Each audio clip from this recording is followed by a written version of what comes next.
You want to tell me about, because we both started a long time ago now, eh? Yeah, I don't know. yeah. I don't know if you started.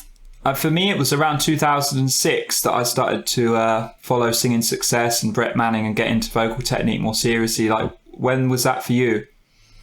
For me, is about 2010. Yeah. Yeah. And I found very casually because I'm Googling about vocal technique, and the first site or second site that I found is the Singing Success in Mesozoic version. And there is a story of a Brett and a story of singing success in general. I understand that is it's nearly to speech level singing, because in the story of Brett's story, he mentioned some Yoda teacher, and I I understand that he speak about Seth. So in Italy, Yeah, because he was a Brett, I think, was like a level 5 SLS teacher before he went on his own. Just to say to her, this looks so strange on the camera. I had a mask on. I had goggles and a mask on, so I've got red marks on my face. So just people can ignore those if they see them, but that's why it looks funny. Carry on anyway. Yeah, carry on. And I study. I study is a great word. I found in my city in a music store Singing for the Star in Italian version. Ah. In the translation in Italy in Italian is it's not Singing for the Star, is Singing with the Star, and this is a big mistake of entire process, because Seth don't give a vision the singing with the star, but for the star, technique behind the star. Okay, so from this idea, I create my personal vision, the voice behind is okay. Because I think that there is a voice behind any artist that we found as coach. We must found as coach. Well, there's there's objective technique behind everything people are doing. And I mean, me as a coach is like trying to separate out all of the stylistic stuff on top from the basic fundamentals is one of the biggest challenges a singer has, and one of the biggest challenges as a coach. Just for people that aren't aware, Singing for the Stars is Seth Riggs' book and CD course that he did. I don't know if it's still around. It probably is, I guess. But I actually got that as well. I had Singing for the Stars, is it called? And I had another one called Roger Love. Voice, set your voice free, something like that. None of them helped though at first, because I was I don't know, actually you can maybe speak to this as well. I don't know about where you started, but just to say, I was such a hard case that none of that helped me, because I just had a brick wall of tension, and so I would try all sorts of things, but my voice would not get anywhere at first for quite a few years. What about you when you started? I started with the classical vocal technique with a local teacher called Sergio Boccia, and he trained me like every singer, classical singer, with the usually scale and something like that. After a period of time, he said to me, "Hey, Agostino, I give to you all of my knowledge. Now is moment for you go away and search your own way." And so I really appreciate the approach that he has to me, because he is very honest. And after that, I found many vocal method, because Google is more open, and the situation of internet is really open at the time. So I found Singing Success, Set Voice Free of Roger Lowe, and basically I start my search with the idea to go more in depth about speech level singing, because I found this method in music story, but the method is good, okay, but there are some zones are obscure for me, so I want go more in depth, but because I have many tension as a singer, this kind of tension don't access me, don't give to me the access for true technique behind the SLS. So I search for Singing Success, Roger Lowe. I understand that Seth was the center of the many thinking after him or around him. So I think that I try to find a teacher that opened my mind about SLS. And after many years, I found a teacher in Italy that he studied with Seth Riggs in person. And I make lesson with him, Maurizio Zappatini, great vocal coach in Italy.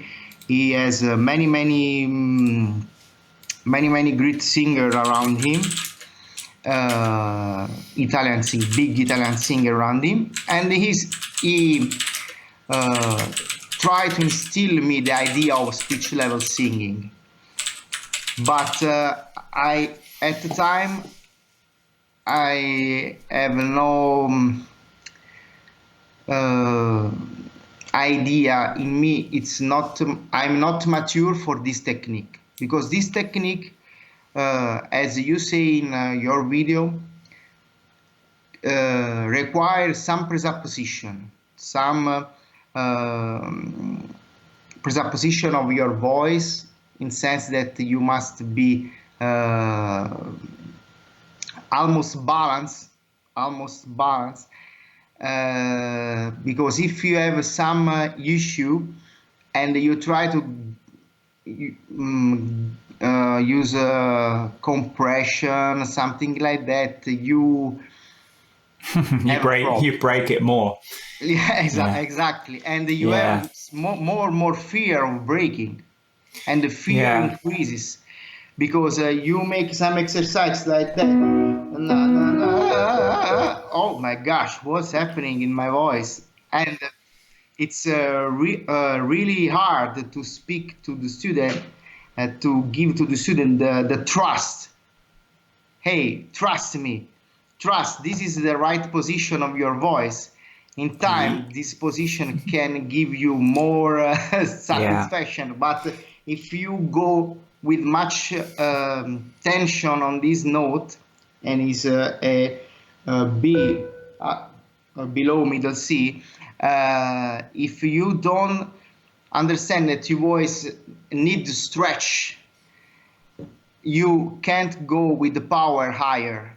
And this is my big mistake for many times. After this kind of after this great period with Maurizio, because Maurizio gives me more artistic vision, because he found Agostino as a singer and not coach. After a period with him, I start with my researching as coach.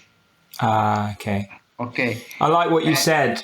Because that is a challenge as a coach. You when you go down this road, in a sense, we're having to say to people that singing is going to be harder before it gets better, before it gets easier, and that's the challenge. Is trying to say to people, you're going to have to take the harder road in the short term in order to get further results further down. And the reason why we get in trouble usually with singing is because we're impatient and we want it to work now. Yeah, and that's yeah. we hit the wall. Now for me is after many years, I believe 10, 50 years, I understand much more in depth the concept of SLS by many lessons with you, with Walter Monzi, another great coach, Jesse Nemitz, Shelby, Rollin, and I understand the process. So for me, it's much more easy explain to people some things that for me are very very challenging, because the compression, this kind of approach that Brett gives to SLS is more useful for coach vision of a coach, because in singing for the stars many concepts are some are presupposition, but there are something like edge equality, like compression, like vocal cord connection. It's more obscure in SLS, Yeah. and It's with that indirect. planning, it's really clear the process. Yeah, this is I made a note of that, because that's really what convinced me with Brett more than other coaches, and even Seth. And I think that was the evolution of SLS to singing success, is that speech level singing, and even now if you go to SLS coaches, it's always indirect. Do the exercises and trust, and that's really all that they will give you. With Brett, it's like direct. What are the vocal cords doing? Yes. Yeah, and when you're over compressing or when you're not compressing enough, you get a much clearer understanding. Okay, back off the squeeze. Like you can actually get a relationship with those vocal cords. Yeah. So that directness is what I love and what I talk about all the time. And after this kind, when my knowledge I think also you, I see and receive Singing Success TV for many, many years. Both of us. Yeah, Singing Success Online, it was at first, wasn't it? Yeah. I really eat the site. I really eat the video. And after that, after a period, I approach also other method, and I implement some good stuff that other coaches give to me. I believe, for example, I really appreciate some Phil Muffridge's stuff about chest voice, because I found it in some student. The chest voice is really over compressed, and over compression in chest give it to you the block for upper part of your voice, and feel with some exercise like in this kind of mode really release the tension in the throat. And after a period with this kind of approach, I found that breaths or sets or whatever exercise is more easy, because you have some grip to stretch. Just enough, yeah. It's healthy, and the grip is healthy, because when you have when you speak for many. I have a student from India, and he speak like that all the day, and is very really squeezed.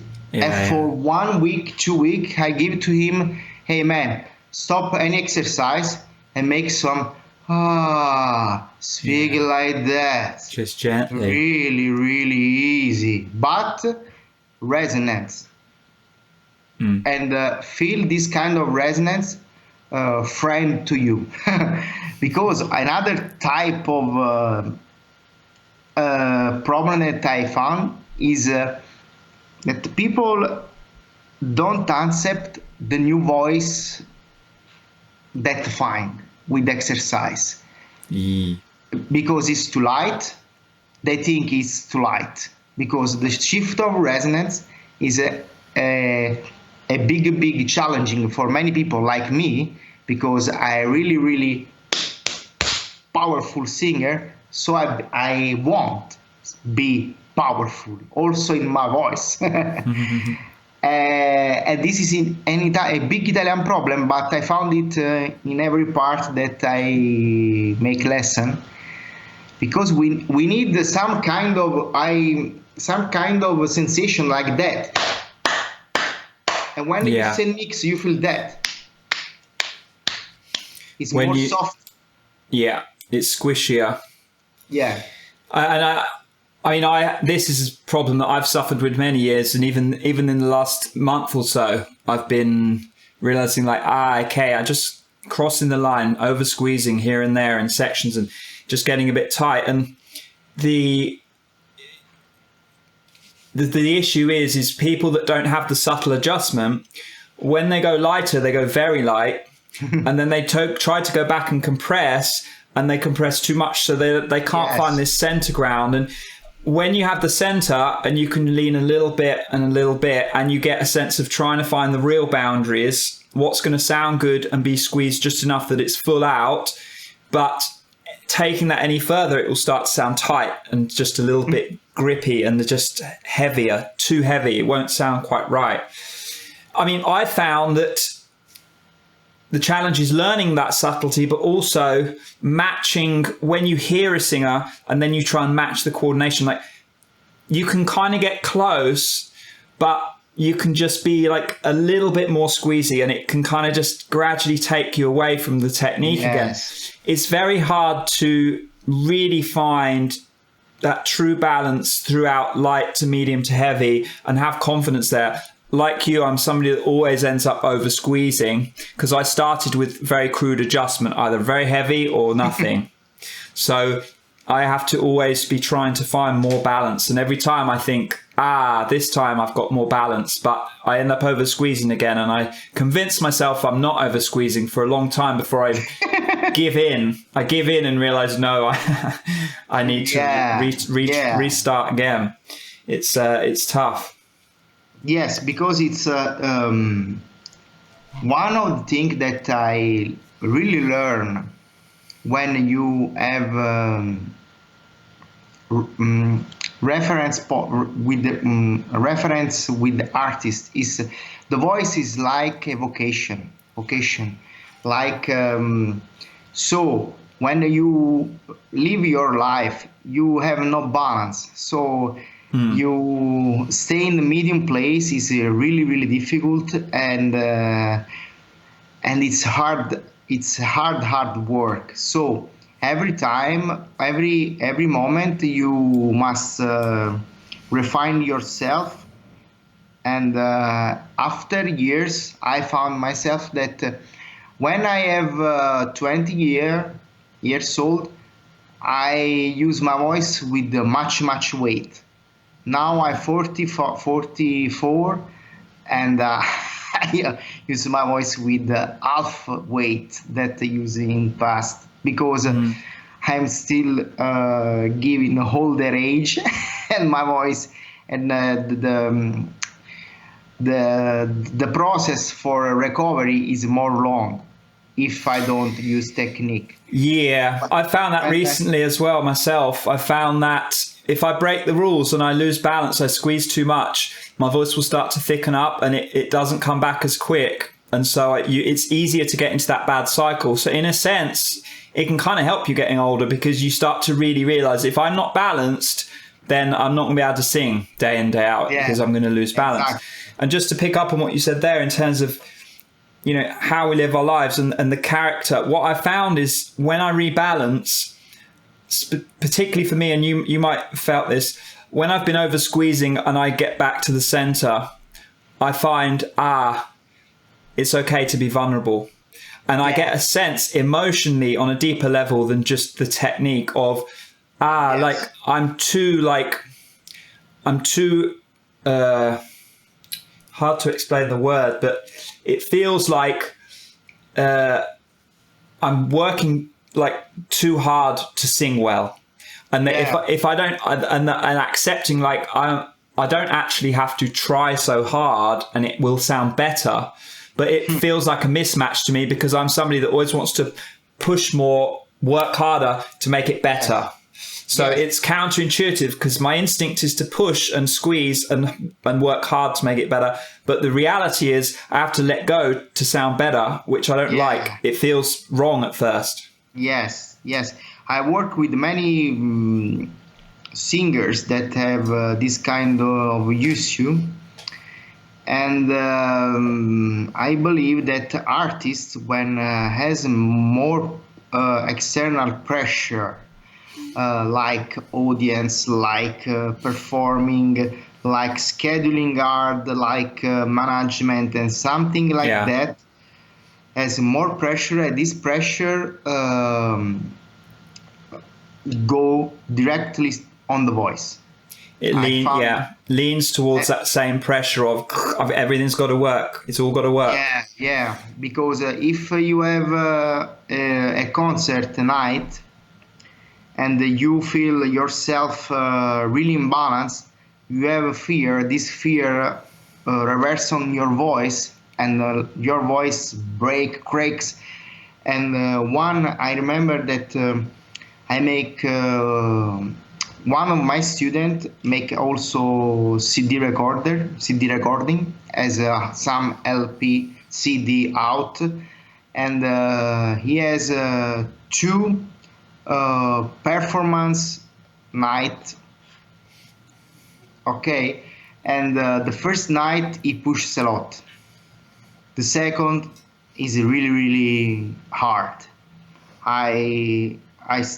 He has a really fear to approach the night. I call him in morning and starting with restart all technique that all my journey in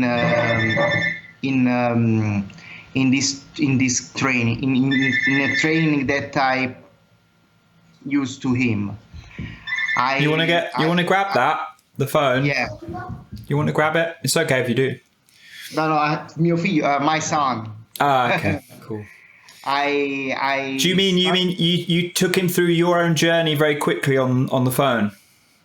Yeah. The technique journey. Yes. No. I call him at home. In my home, I put him on a state of mind of serenity, calm, relax, and I see him, but like I see me when I start, with all fears, and slowly I give to him the trust for the voice. It takes long time of workout. We spend 1 hour at the morning, 1 hour in the first part of afternoon, and 30 minutes before the concert. I split the warm-upping process in 3 times, and believe me, with the knowledge that we have by Jesse Nemitz and Brett Manning with SSTV, I put him out of this kind of moment, and this is a great moment for me, because I have same fear of him, but I don't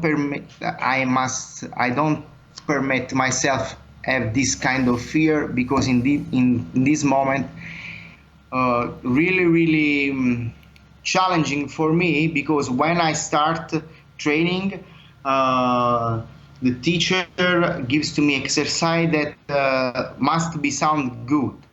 I start training not with the purely technique, but with the style. Yeah. Classical style. So you really have some expectation from exercise. Also the teacher. Also if the teacher is good, because classical methodology require some type of sound. It's the methodology that you use.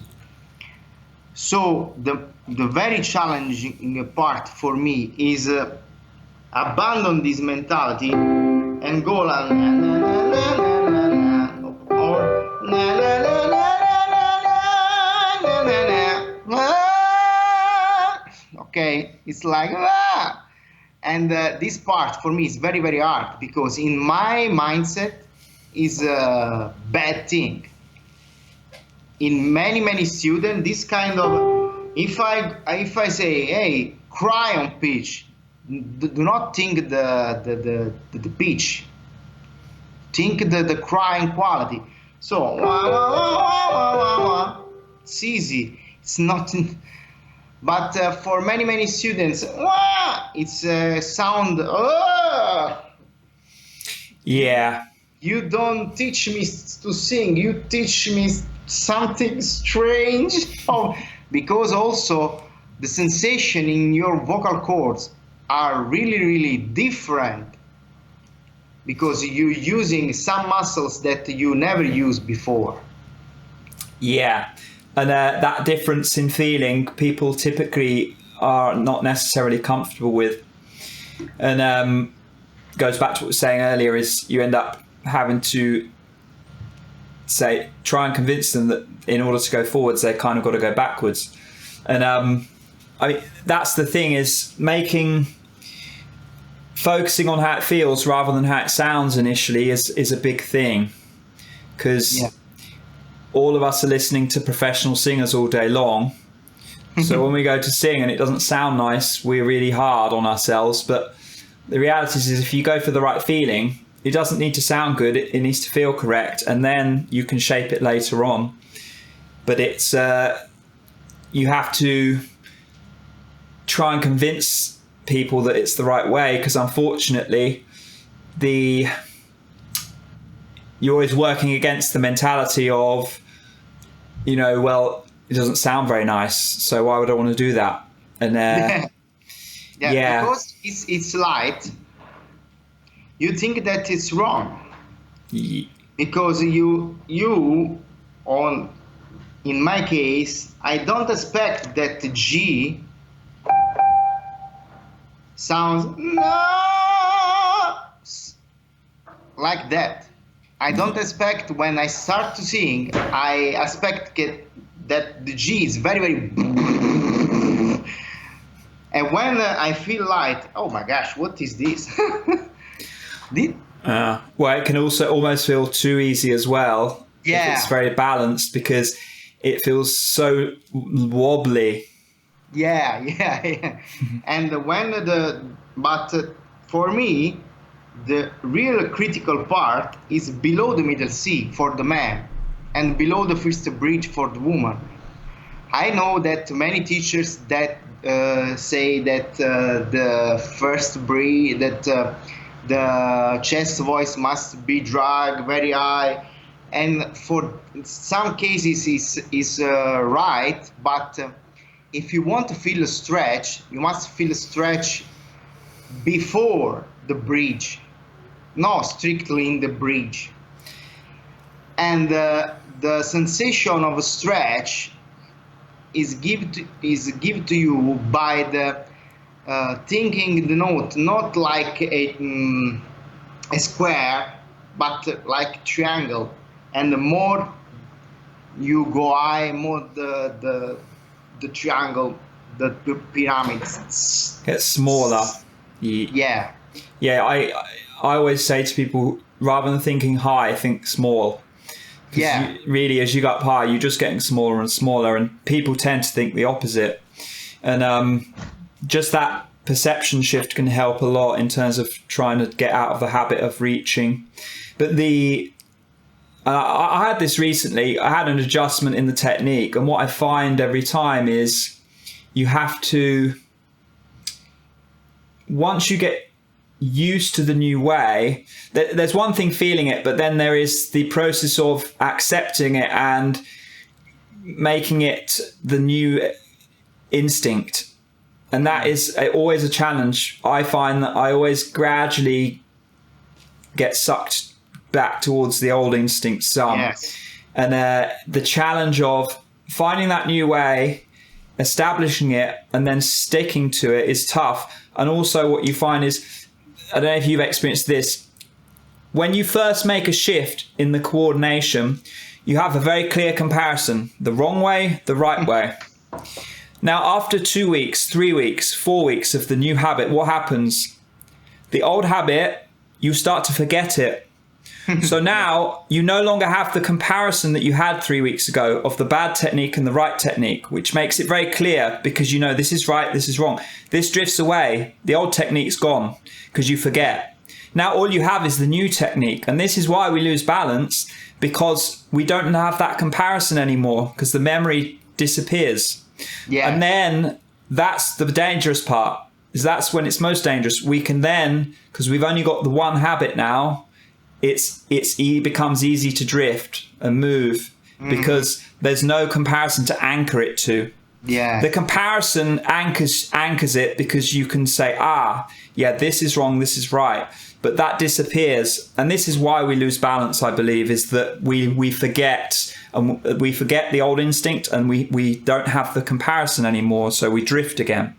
Yes. And that's when it gets tough. Have you found it? If you make an adjustment, the first week is the easiest. You sing through your brains, it's still so easy. And then you start to forget the old habit and you don't have the comparison, and you start to question yourself more because you're like, is that right? Is that over squeezing? I'm not sure because I can't remember now what over squeezing felt like. Yeah, but I found that sometimes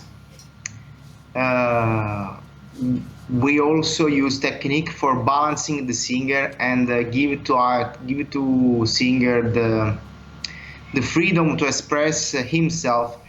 Has sometimes the kind of technique that the singer use in performing is really out of any vocal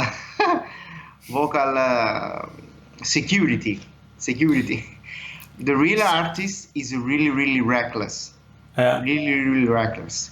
I know many artists that are really reckless, and my job is only rebalancing the voice and okay, the stage is here, good job.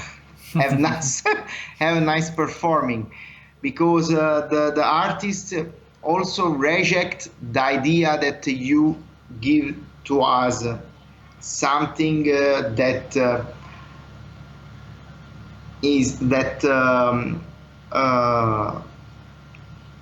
has some problem with their personal style.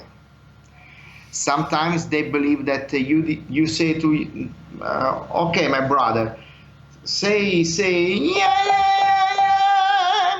and he says too much light for me, I want to stay more pushy. Okay, man, it's your choice. But when you stay in my studio, you make this G in this kind of mode, because I must balance your voice. I must hear if your voice has some damage. In this case, you go to a speech pathologist.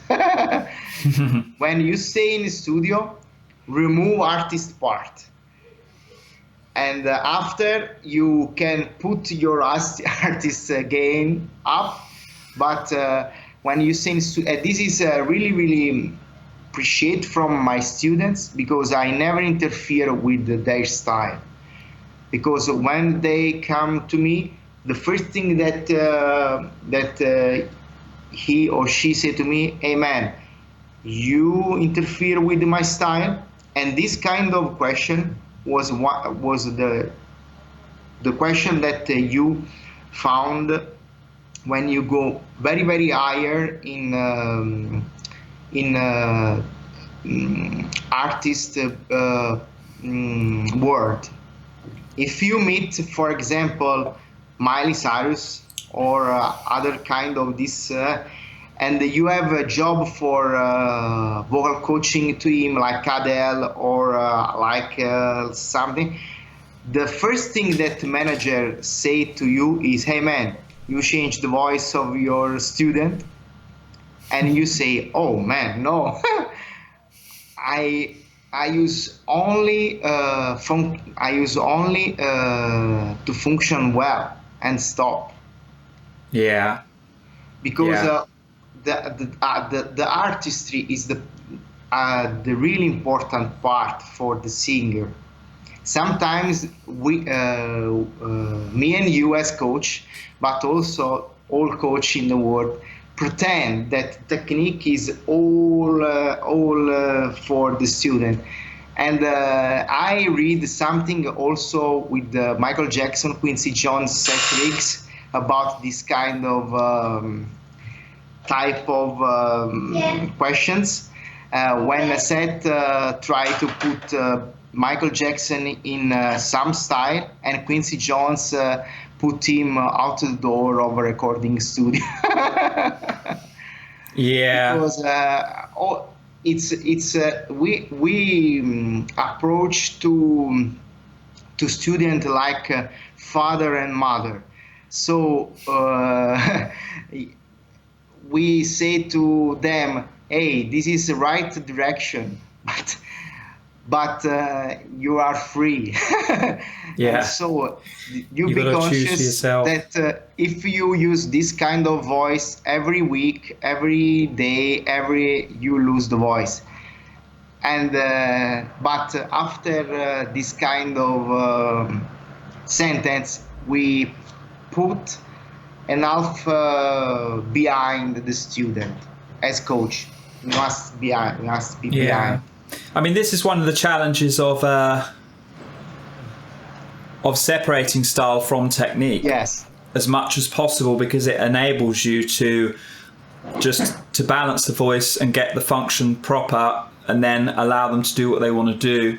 And it's a challenge for sure, because there is a threshold for squeeze. If you squeeze too much, your voice gets irritated, and when it's irritated, it becomes harder to use, and when it's harder to use, you end up pushing more. So it's, in terms of that, you're in this dilemma, because if their style requires over squeeze, well, what are you going to do? Because ultimately there's something has to give. Either they back off, or if they keep pushing, then eventually they will have less voice. So it's this it's a difficult marriage, you know. So for sure, this is I like these ideas that you've had, and I totally agree. I'm sure as you work with people who are have more and more money, and they don't want to change the style, because that's what earns their living. I say to your audience this story. My teacher Maurizio make warm up with Luciano Ligabue. It's a great artist in Italy. Before I believe 120 million of people in front of him. And when you are coach of this kind of person, you have great responsibility when coach an artist like this kind of artist. So you must be really, really secure of your technique, but you must also, as I say before, it fears and give trust. Yeah. Because people say the artist like a god, and artist is only a man. Well, yeah, and they see vocal coaches as nothing. So it's very difficult to win that battle. One of my favourite singers that Brett Manning turned me on to was Jimmy Necco. Yeah. And he, over the years, I think he's having to work certainly harder now to sing than he used to. And there's certainly technical things that he's doing that make it hard, because his technique is going to irritate his voice, which is some of his technique. Most of it not so much, but little bits where he clamps down real hard. And I've thought about coaching a singer like that, and he's quite a good example of what do you do? Because if you really get him to sing completely healthy, you will have to lose something from the artist. Yeah. So, and then it's a question of what the artist wants to do and whether or not they want to do that. And, you know, more often than not, they're going to find some type of compromise that will push the problem forward a few years and get them to get their voice going. And other singers don't have this issue because they sing more balanced more of the time. And so it's varies from singer to singer. You know, if you take a singer like Alan Stone, for example, you know, he's more balanced more of the time, and so you know, if he's having to make any adjustment, it's not really going to change his style because he's already balanced so much. I believe that some people have gift like Bruce Springsteen. Yeah. So and the big part of a coach when we train other students is, hey man, you see this kind of artist, but there are some morphological things that you don't have.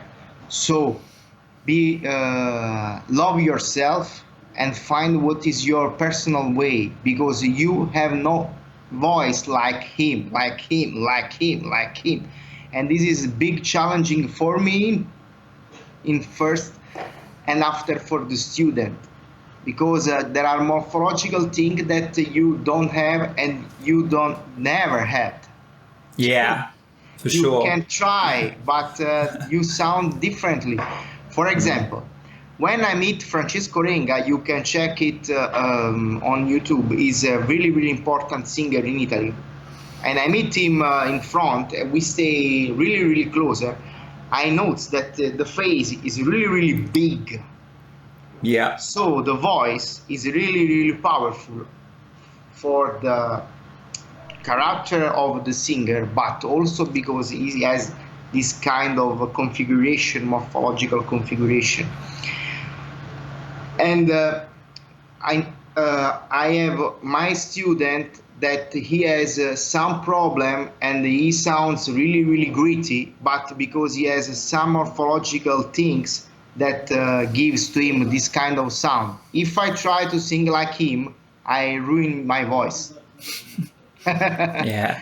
So my job is clear the sound to him and go. Yeah. Well, you see it with some of these. I get some. I'd say most male singers, when we vocalize, it's reasonably close match to my own voice. But you get these some of them like little tiny tenors, and you know, they get to high C so unbelievably easily. And no matter how many years you work, you know, there's certain voices that stretch up there easier, and you know, they might not have quite as much room on the bottom. But I've got guys who they can vocalize lower than me, and they can vocalize higher than me easily, and they've got, you know, just as big a voice. Really, it varies so much, and it's not just a case of tenor and baritone. And this, it's like some people just have. They've got either stronger muscles to stretch those chords with, they've got thinner chords, they've got different shaped head, whatever it is, a combination of these things sets it up so that certain things are easier, certain things are harder. Yeah. Now, the way I get around it is with bigger chords and weight, you have to be as responsible as you can, because the more weight you pick up, the harder you're going to have to work to get high. Yes. But also a lot of singers like a Matt Corby or Alan Stone, you notice they will hit lighter coordinations more often, those heady coordinations, and they tend to be able to take those lower as well. So, you know, they can sing on gentle coordinations and then lean in for spots rather than if you take a Bruno Mars, for example, you know, it's like B, B, C, E flat, over again, full out. Like this type of thing is more exclusive to certain voice types. If you've got a bigger voice, you have to make certain choices if you want to sing high, because you're not going to be, you might be able to get there, but you're not going to be able to sustain it for an hour, 2 hours over and over and over and over and over and over again. So you make different artistic choices based on what you've got. And I don't find it so hard now, but when I started, I wanted to have a little light tenor voice, and I had to deal with the fact that I wasn't that way built. I want to add the point, and this point is this. Also, if you have a good technique, also if you have good balance, you need the rest, your voice. And this is the big misunderstanding in all the world, I believe, because voice are muscles. Muscles need rest. I don't see any soccer player make 2-3 football match day after day. It's a really hard case in this kind. And this is the same thing for the singers. I believe like cases like Adele that it's not a question of technique. It's a question of her personal word, her personal trust in herself. It's more psychological things that technique thing, because Adele can access, I believe, the best vocal coach in the world, the best doctor in the world, the best medicine in the world, the best of all, and he put her out of business, and it's not a question of technique. Yeah, there are some singers, she's a good example, where the technique is there. There might be like little spots here and there, but it's not, that's a challenge, because there are some singers when I watch them sing where I'm like, yeah, like that's going to hurt you if you do that a lot. But there are other singers like Adele where I'm like, the technique is good. Now, other coaches will say to you, it's because she opens up wide. Yeah. The thing is, like, if you really know what you're doing, you can open up wide. It's not a problem. Yeah. The problem comes is if you aren't, I agree, like, if you're in too much, too often, you're not going to have the strength. And once you don't have the strength, you're going to encourage bad tension. But you must think that these big artists, and I know our life because one of my mentors stay really near this kind of person, make many interview when he goes in in place where we must perform. Yeah. Many interview, many meets, many selfie, many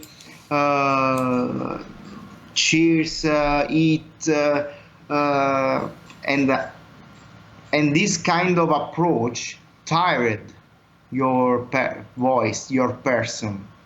If you lose the sense of what you are, if you stay one day in this place, one day in this other place, one day you lost also the sleep, because the adrenaline that concert gives to you is really hard, so you can't sleep the night.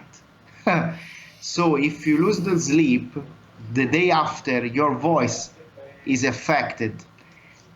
It's naturally, and it's not a question of technique. I often listen, coach point the finger on singer, and this technique is not good. You must do this.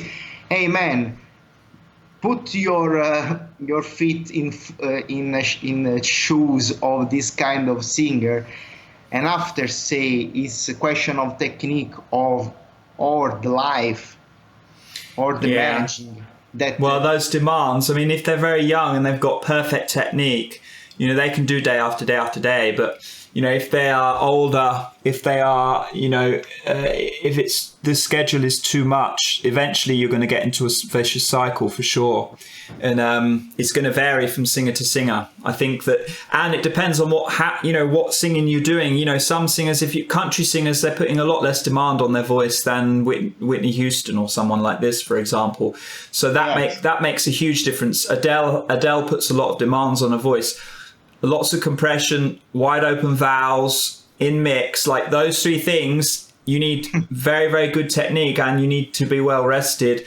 And even then, the reality is, when you're singing on full compression, wide open, you need more. You need to work a little bit harder than if you did narrow down. So I do agree with coaches that say, narrow down the vowels to make it a little bit easier on yourself. That's a strategy for sure, but it should be a backup, because really, if you're at peak and you know what you're doing, that's not the technical issue, basically. And it's because I believe that the social media and the world that we live now, it's more stressful for the artists in general. I mean, can you imagine, doing shows like day after day for 3 to 6 months, and maybe have one day off a week or something, singing for an hour and a half, 2 hours with under pressure. It's crazy. Yeah. So as job, my job as coach is also give trust to my student, and also give him strategy for stay far from all this kind of pressure, because I have many students that has a big artistry, challenging performing, and other stuff like this. So I spend a lot of time speak to them, speak, and it's more like psychological thing. That's nay. Yeah. Well, that's the thing, is at the end of the day, you're trying to pair the technique with the personality and the right mindset, and try and allow the singer to vocalize without any judgment, and just go back to how it started. When we start singing, we just make some sound and chill out and just start exploring. And when you're caught up in all of that circus, it must be very, very difficult to just sit down and just go back to that little space you find when you're really working at your voice in a calm, open way. And really, I think for some of these very talented singers, the coach is really just there to allow them, give them permission to go back to that mindset and just vocalize in a calm way without any judgment. Yes. And that's the most important thing for singers who already have the technique. It's just giving them that space, emotional space, to just vocalize without judgment. And that's really a lot of the time all they need. Whereas the harder cases obviously also need to make adjustments in what they're doing. Yeah. And the second topic that I give to my student is process. I make also little video on this kind of process. You can start vocalizing with all musculature engagement, but you must have this idea of put little weight every vocalization that you make. And if you found that this kind of weight it's too hard for you, put them aware and stay on light stuff for a while, and after come back and try again. After rest, after chill out, because the body needs time to reset himself. And the process is another topic that I transfer to my students, because it's a really part of this is the big issue of because the student want this. Okay, man, I go to my vocal coach and hey man, it's too soon for this kind of you gotta allow them you gotta find that place, but you don't go straight there. You come round to it. Yeah. Anyway, I wanted to do this for an hour because I'm going to make put video up, and an hour's a good time. Is there anywhere people can search for you on YouTube or Google or somewhere so they can find you? I make, for now, I have only the Facebook page, The Voice Behind. I need to build my Facebook more, but yeah, The Voice Behind on Facebook, awesome. So people can find you if anyone's interested in what we're talking about here. We'll pick up another time, but thank you for the hour, and I'll send you a link later, dude. You have a good rest of your day. And, I'll catch up with you, Agostino. Thank you so much. I'll speak to you soon, Agostino. Bye. Bye.